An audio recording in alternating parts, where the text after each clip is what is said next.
Shalom, selamat pagi. Kita akan kembali menerima kebenaran firman Tuhan. Kita mau pujikan dalam segala perkara.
Shalom saudara-saudara yang kasih Tuhan, hari ini kita akan kembali belajar bersama-sama firman Tuhan. Namun sebelum itu, video ini dikhususkan bagi rekan-rekan yang oleh karena satu dan lain hal, khususnya dalam menyangkut kesehatan mereka, tidak bisa pergi ke gereja. Karena mulai minggu ini kita bisa mengadakan ibadah di gereja. Bagi yang bisa pergi ke gereja tetap akan menikmati lawatan Allah melalui gereja, tetapi bagi yang tidak bisa pergi ke gereja bisa melalui online seperti ini, ibadah melalui online seperti ini. Baik, saudara yang kasih Tuhan, kita akan belajar bersama-sama firman Tuhan yang saya ambil dari Amsal 24 ayat yang ke-10. Amsal 24 ayat yang ke-10. Jika engkau tawar hati pada masa kesesakan, kecillah kekuatanmu. Jika engkau tawar hati pada masa kesesakan, kecillah kekuatanmu. Saudara yang kasih Tuhan, tawar hati itu harus kita lawan. Karena tawar hati itu membuat kita lemah. Katakan amin. Puji Tuhan, saudara yang kasih Tuhan. Ya, kalau saudara ragu-ragu, ya, mengatakan amin, saudara bisa bertanya pada orang-orang besar di gereja kita, ya, orang-orang yang jemaat yang berbobot di gereja kita, ya. Maksudnya yang bobotnya itu melebihi 80 kilo seperti itu, ya. Saudara bisa bertanya, apakah mereka tidak pernah mengalami yang namanya tawar hati? Ternyata mereka juga pernah, ya, mengalami yang namanya tawar hati. Itu sebabnya sekali lagi tawar hati itu harus kita lawan, karena tawar hati itu membuat kita lemah. Ada 3 jurus, ya, ada 3 kiat cara untuk mengalahkan tawar hati yang akan kita pelajari pada minggu pagi hari ini. Yang pertama adalah kita harus selalu mengingat penyertaan Tuhan. Ingat selalu penyertaan Tuhan. Dalam Yosua pasal yang ke-1 ayat yang ke-9, Yosua pasal yang ke-1 ayat yang ke-9. ke-9. Kita belajar bersama-sama Yosua pasal yang ke-1 ayat yang ke-9. Katakan seperti ini, bukankah telah kuperintahkan kepadamu, kuatkan dan teguhkanlah hatimu, janganlah kecut dan tawar hati, sebab Tuhan Allahmu menyertai engkau kemanapun engkau pergi. Saudara yang kasih Tuhan, penyertaan Tuhan itu tidak terbatas oleh ruang dan waktu, oleh ruang, oleh tempat, ya, sebagaimana dikatakan Yosua 1 tadi, kemanapun engkau pergi, ya, dan juga tidak terbatas oleh waktu, karena Yesus sendiri ketika dia mau terangkat ke surga, dia berjanji untuk menyertai kamu senantiasa sampai kesudahan zaman. Saudara kasih Tuhan, artinya apa? Artinya Tuhan tidak pernah meninggalkan kita sedetik pun, ya, bahkan dalam keadaan yang segenting apapun Tuhan tidak pernah meninggalkan kita. Puji nama Tuhan. Saudara yang kasih Tuhan, kita akan belajar dari pengalaman Daud dalam Mazmur 23 ayat yang keempat. Daud berkata, sekalipun aku berjalan dalam lembah kekelaman, aku tidak takut bahaya, sebab engkau besertaku. Kata Daud seperti itu.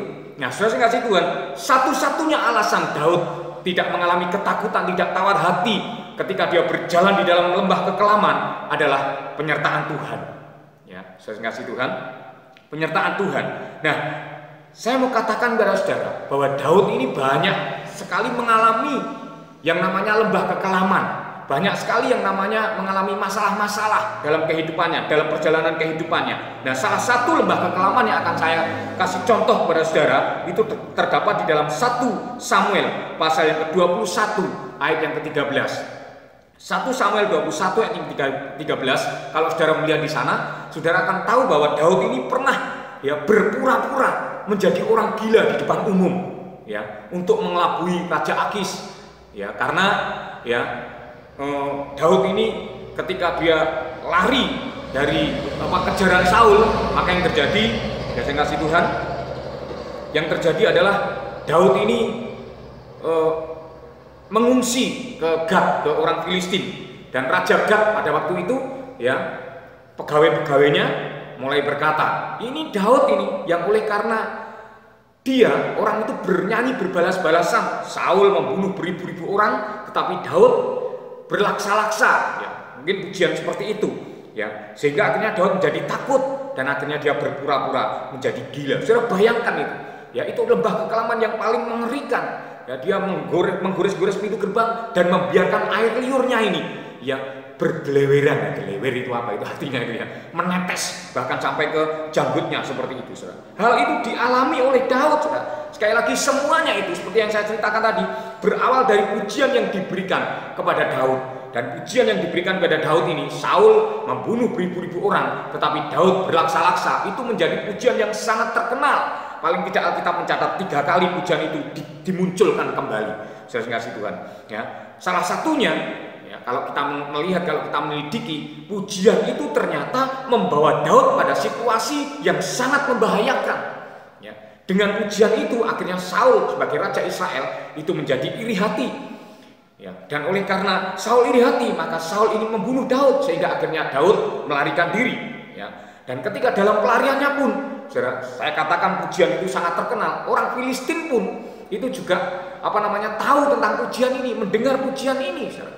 Jadi itulah yang menempatkan pujian ini, yang menempatkan Daud dalam situasi yang berbahaya. Karenanya, saudara kasih Tuhan, jangan senang kalau kita dipuji, karena kadang-kadang pujian itu menempatkan kita pada tempat-tempat yang gawat, pada tempat-tempat yang membahayakan diri kita sendiri. Nah, itulah sebabnya supaya Daud ini tidak sombong oleh pujian itu, maka Tuhan mengizinkan, ya, Daud ini mengalami berbagai-bagai lembah kekelaman. Salah satunya harus berpura-pura gila seperti itu tadi. Nah, saudara kasih Tuhan, tetapi bagaimanapun juga Daud adalah orang yang sangat mengasihi Tuhan, sehingga seluruh pengalaman lembah kelamnya itu tadi diubahkan oleh Tuhan menjadi sebuah kebaikan. Ya, dalam Roma 8 ayat 28 kita baca, Roma 8 ayat 28. Kalau kita melihat di sana, saudara kasih Tuhan, Roma pasal yang ke-8 ayat yang ke-28, kita tahu sekarang bahwa Allah turut bekerja dalam segala sesuatu untuk mendatangkan kebaikan bagi mereka yang mengasihi Dia, yaitu bagi mereka yang terpanggil sesuai dengan rencana Allah. Inilah yang seringkali menjadi masalah dalam kekristenan kita ketika kita berjalan bersama-sama dengan Tuhan, yaitu masalah apa yang dilakukan Tuhan dan apa yang kita lakukan itu tidak sinkron. Kita melihat di sini bahwa Allah turut bekerja, itu melakukan sesuatu, mengelola masalah-masalah lembah kekelaman yang kita alami itu menjadi sebuah kebaikan. Tetapi hal yang harus kita lakukan adalah kita harus mengasihi Tuhan. Kalau kita tidak mengasihi Tuhan, kita tidak akan mendapatkan manfaat dari karya Tuhan yang luar biasa itu tadi, yang mengelola masalah kita sehingga menjadi berkat. Kita tidak akan bisa merasakan itu karena kita tidak mengasihi Tuhan. Pertanyaan berikutnya, bagaimana kita ini mengasihi Tuhan? Ya, apa buktinya bahwa kita ini mengasihi Tuhan? Ya, kita akan beranjak kepada poin yang kedua, bagaimana melawan tawar hati. Yang kedua, yang pertama tadi ingat selalu penyertaan Tuhan. Yang kedua adalah setia melakukan firman Tuhan. Yohanes 14 ayat yang ke-15. Yohanes 14 ayat yang ke-15. Ya, Yohanes 14 ayat yang ke-15 dikatakan seperti ini. Jikalau kamu mengasihi aku, kata Tuhan, kamu akan menuruti segala perintahku. Inilah cirinya.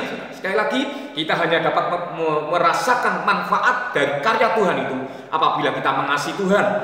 Ya, kita bisa dikatakan mengasihi Tuhan apabila kita menuruti segala perintahnya, setia melakukan firman Tuhan. Orang yang melakukan firman Tuhan itu kuat. Katakan amin. Amin.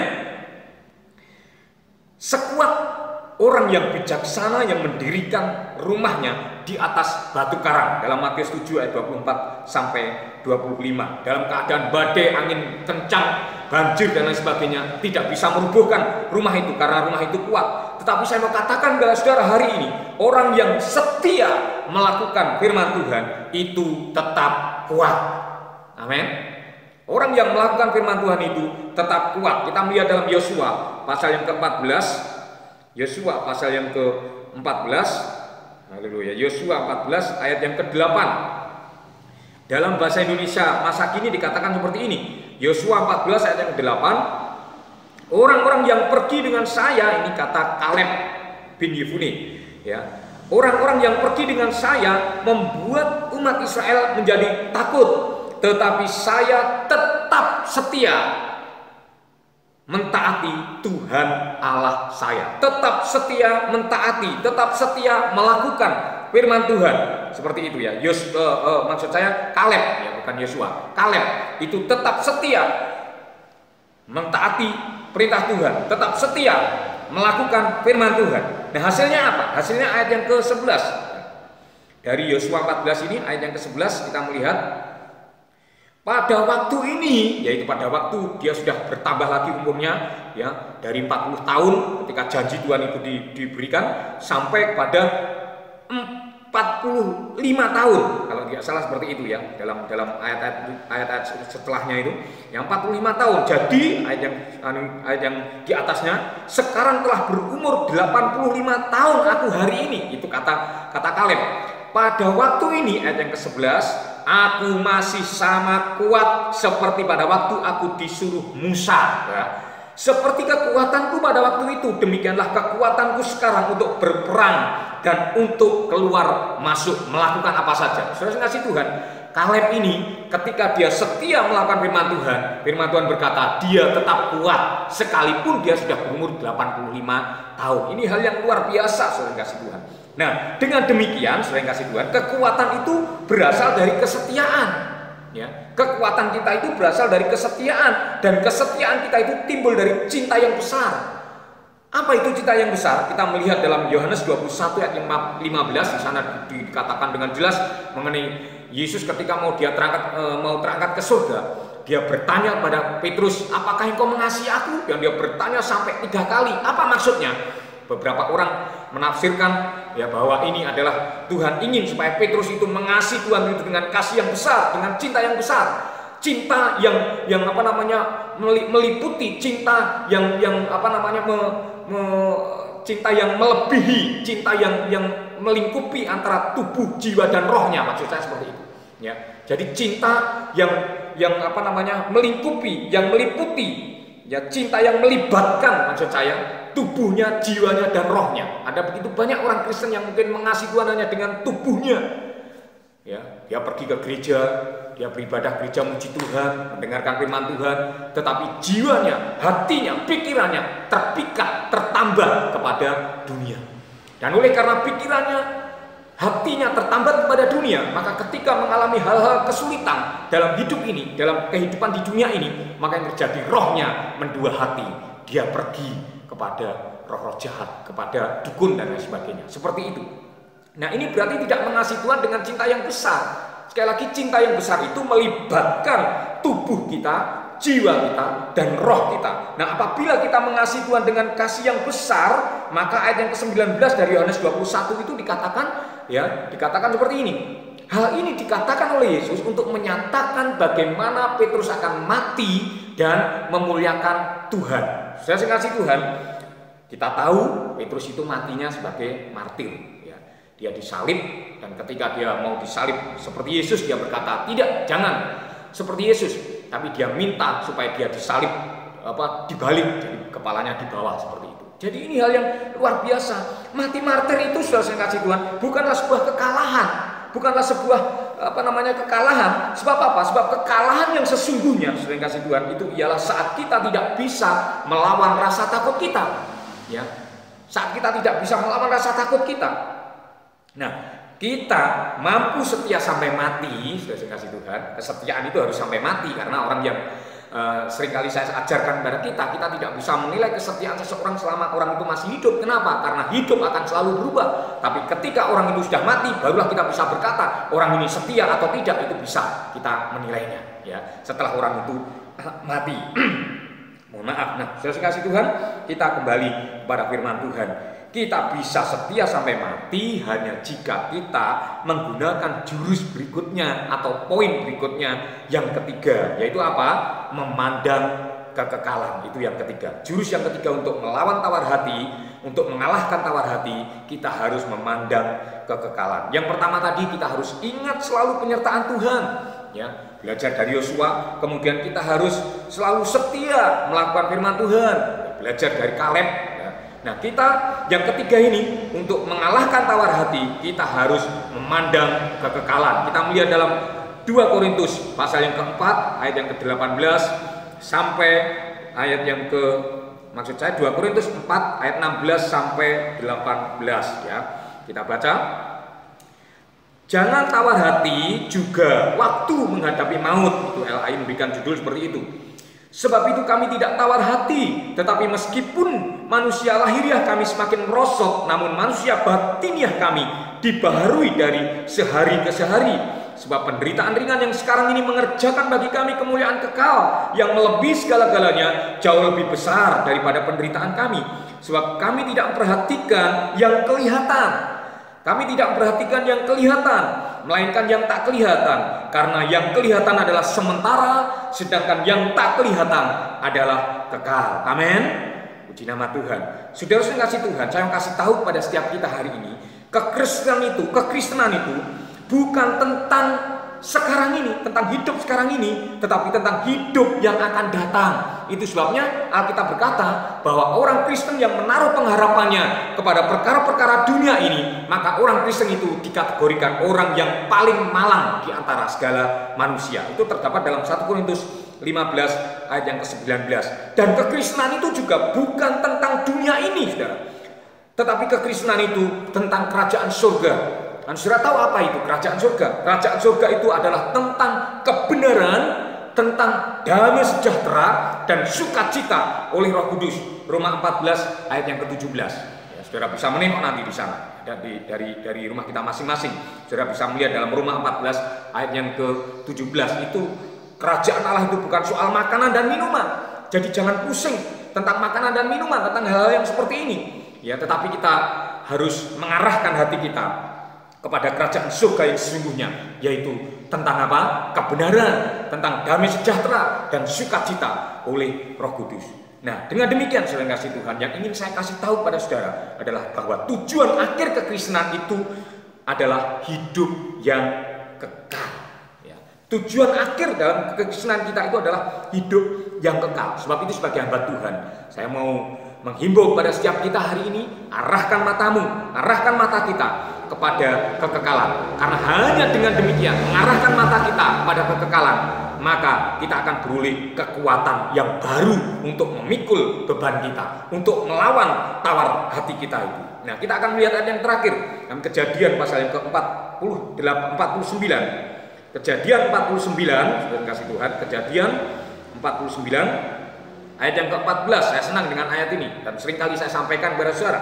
Isakar adalah seperti keledai yang kuat tulangnya, yang meniarap di apit bebannya. Ketika dilihatnya bahwa perhentian itu baik dan negeri itu permai, sekali lagi, ketika dilihatnya bahwa perhentian itu baik dan negeri itu permai, maka disendengkannya bahunya untuk memikul, lalu menjadi budak rodi. Saudara sekasih Tuhan, dalam bahasa Indonesia masa kini ayat yang ke-15 ini khususnya, ayat yang ke-15 dalam bahasa Indonesia masa kini dikatakan seperti ini. Dilihatnya betapa baiknya tempat itu dan betapa indahnya negeri itu, yaitu apa? Kerajaan surga. Ini negeri yang akan datang, saudara. Negeri Yerusalem baru, ya. Maka membungkuklah ia, rela dibebani dan dipaksa bekerja sebagai hamba. Jadi rela dibebani. Kerelaan kita untuk memikul kuknya Tuhan, kerelaan kita untuk memikul salibnya Tuhan, sekali lagi tergantung dari cara pandang kita.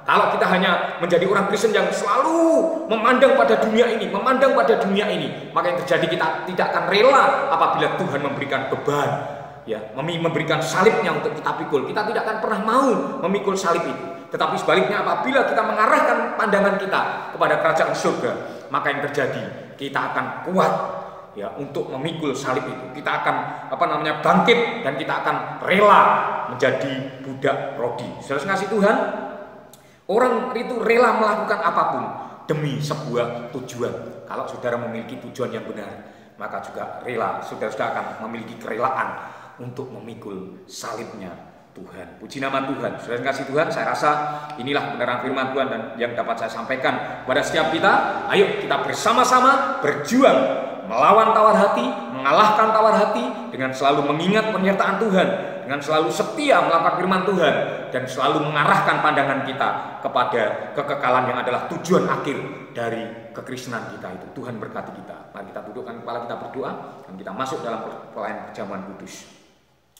Bapa Surgawi, kami menyerahkan kebenaran firman-Mu yang telah kami sampaikan ini. Biarlah Tuhan berkenan mengambil bahagian-Mu, yaitu menanamkan setiap kebenaran firman-Mu dalam lubuk hati kami masing-masing, sehingga kami tidak menjadi orang Kristen yang tawar hati lagi. Karena apabila kami tawar hati, maka kami akan menjadi sangat lemah dalam kekristenan kami. Tetapi tolonglah kami Tuhan, melalui kebenaran firman-Mu telah Hamba-Mu sampaikan, kami menjadi orang Kristen yang bersemangat, sehingga dengan demikian kami dapat menanggung penderitaan kami. Terima kasih Tuhan, terima kasih ya, kami akan segera masuk dalam pelayanan perjamuan kudus. Tuhan terus bekerja sampai kepada akhirnya nanti. Di dalam nama Tuhan Yesus Kristus kami berdoa dan kami ucap syukur. Kita pagi berdiri bersama-sama, tetap tinggal dalam hadirat Tuhan. Saudara Tuhan, haleluya. Haleluya. Bapak Surgawi, setelah kami mendengarkan kebenaran firman-Mu, kami akan segera bersekutu di dalam tubuh dan darah-Mu. Karena berkenanlah Engkau menguduskan hosti dan anggur yang ada di meja perjamuan ini bukan lagi merupakan hosti dan anggur biasa lagi, tetapi merupakan persekutuan di dalam tubuh dan darah-Mu. Karena Tuhan, Engkau menolong bahkan setiap kami yang akan ambil bahagian dalam pelayanan ini. Tuhan memberkati tiap-tiap kami dengan perkenanan-Mu. Karena hanya oleh perkenanan-Mu lah, maka persekutuan di dalam tubuh dan darah-Mu ini akan menjadi berkat dalam kehidupan kami. Terima kasih Tuhan, kami sambut dan kami akan segera bersekutu dalam tubuh dan darah-Mu ini di dalam nama Tuhan Yesus Kristus. Amin. Mari kita mengangkat, haleluya, hosti dengan tangan kanan kita. Kita yakini bahwa ini adalah tubuh Kristus. Inilah tubuh Kristus, saudara. Dan dengarlah firman Tuhan, sebab apa yang telah kuteruskan kepadamu, telah aku terima dari Tuhan, yaitu bahwa Tuhan Yesus pada malam waktu Ia diserahkan, mengambil roti dan setelah itu yang mengucap syukur atasnya, Ia memecah-mecahkannya dan berkata, inilah tubuhku yang diserahkan bagi kamu, perbuatlah ini menjadi peringatan akan daku. Adakah saudara percaya bahwa hosti yang telah kita pecah-pecahkan bersama ini merupakan persekutuan di dalam tubuh Kristus? Amin. Mari kita makan bersama-sama di dalam nama Tuhan Yesus Kristus.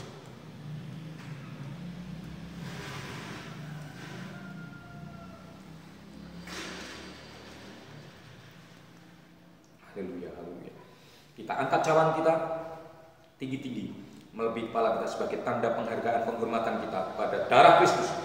Dan dengarlah firman Tuhan. Demikian juga yang mengambil cawan sudah makan lalu berkata, cawan ini adalah perjanjian baru yang dimeteraikan oleh darahku. Perbuatlah ini setiap kali kamu minumnya menjadi peringatan akan daku. Adakah saudara percaya bahwa cawan yang atasnya kita ucapkan syukur ini merupakan persekutuan di dalam darah Kristus? Amin. Mari kita minum bersama-sama di dalam nama Tuhan Yesus Kristus. Haleluya. Mari kita menyembah Tuhan sejenak. Terima kasih Tuhan, kami bersyukur atas kebenaran firman-Mu.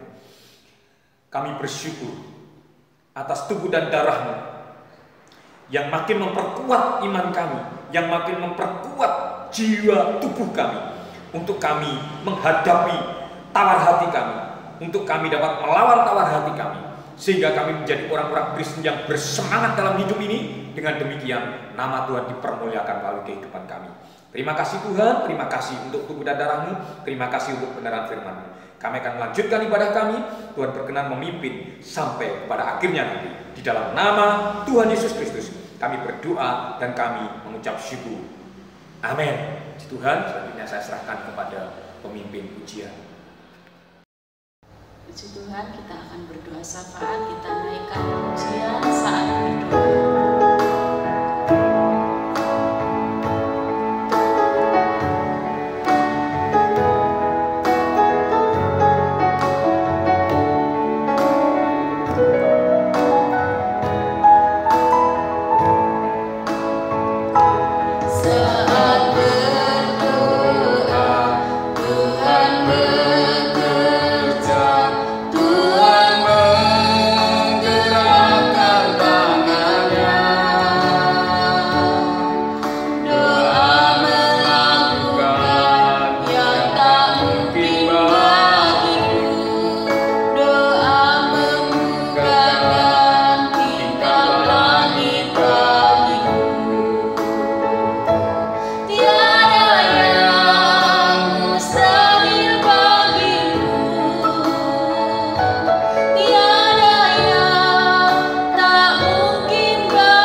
memberkati hidup kami dengan senantiasa ya Tuhan menggandeng menguntur hidup kami, menjalani hidup kami di bumi ini. Kami serahkan Tuhan seluruhnya ke dalam tangan-Mu, tubuh, jiwa dan roh kami. Apapun pergumulan kami masing-masing ke dalam tangan-Mu Tuhan kami serahkan.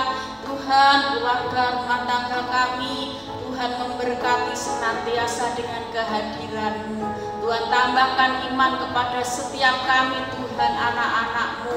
Tuhan, biji mata Engkau, kami serahkan anak-anak kami Tuhan, dari balita, playgroup Tuhan, sampai dengan ya Tuhan SD, SMP, SMA, perguruan tinggi, ke dalam tangan-Mu kami serahkan. Engkau menjaga, melindungi anak-anak kami, memberkati kesehatannya, memberkati pertumbuhannya, memberkati pendidikannya, masa depan dan cita-citanya indah di dalam Engkau. Berkati Tuhan keluarga rumah tangga kami dengan keharmonisan dan kebahagiaan, pergumulan mengenai pekerjaan, Tuhan menolong, Tuhan memberkati pekerjaan pelayanan kami semuanya. Tuhan memberkati untuk Tuhan mbah-mbah kami yang sudah sepuh juga, Tuhan berkati ayam tentrem yang datang daripada Tuhan, kesehatan dan kekuatan. Berkati yang muda-mudi yang membutuhkan teman hidup maupun pekerjaan, berikan yang terbaik Tuhan. Pergumulan kami semuanya ya Tuhan, untuk negara dan bangsa kami ke dalam tangan-Mu kami serahkan. Tuhan berkati, pulihkan, ampuni, selamatkan. Tuhan Yesus, lalukan wabah corona, kirimkan vaksin dari surga Tuhan.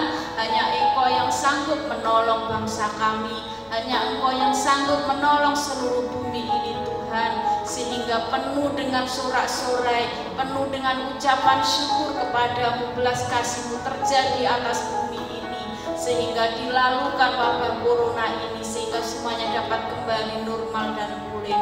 Berkati ketentraman dan keamanan di kampung dan di Tuhan negara bangsa kami sejahterakan. Berkati para pemimpin negara kami dari tingkat pusat, daerah sampai pedesaan, RT RW, ke dalam tangan kami serahkan. Tuhan, kami bersyukur untuk rumah-rumah ibadah sudah mulai dibuka. Tuhan berkati Tuhan ibadah kami, baik yang di rumah maupun yang di gereja, ke dalam tangan-Mu kami serahkan, supaya ibadah kami ini menyenangkan dan menyukakan hati Engkau. Berkati Tuhan umat-Mu yang sakit Engkau sembuhkan, yang susah Engkau hiburkan, dalam pencobaan lepaskan ya Tuhan, yang lemah Engkau kuatkan. Tuhan, yang menghadapi jalan buntu Engkau berikan jalan keluar dan pertolongan. Terima kasih Tuhan, ke dalam tangan-Mu kami serahkan seluruh kehidupan kami, seluruh sidang jemaat-Mu di luar negeri, di dalam negeri, dilimpahi dengan kasih dan sayang Tuhan, dipelihara Tuhan dengan ajaib dan limpahnya, diberkati damai sejahtera, sukacita, ketenangan, kekuatan, kesehatan Tuhan jamin atas kami.